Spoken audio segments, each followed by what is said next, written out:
Teacher Raju के पास आई और उन्होंने राजू के गले पर हाथ रखा उसके टेम्परेचर को चेक करने के लिए। लेकिन राजू को लगा कि टीचर उसका गला काटने वाली है। उसने टीचर को जोरदार धक्का दिया और टीचर नीचे गिर गई।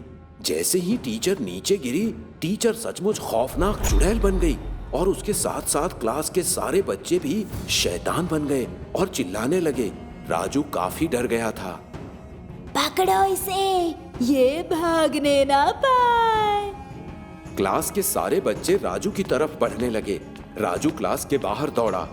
उसने उस क्लास का दरवाजा ही बाहर से बंद कर दिया, लेकिन कोई फायदा नहीं था। स्कूल कैंपस में उसे जो बच्चे या स्कूल स्टाफ घूमता हुआ नजर आ रहा था, सभी शैतान थे।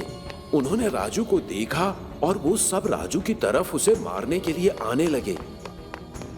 वंदना मैडम की क्लास से दौड़ कर आए हो ना?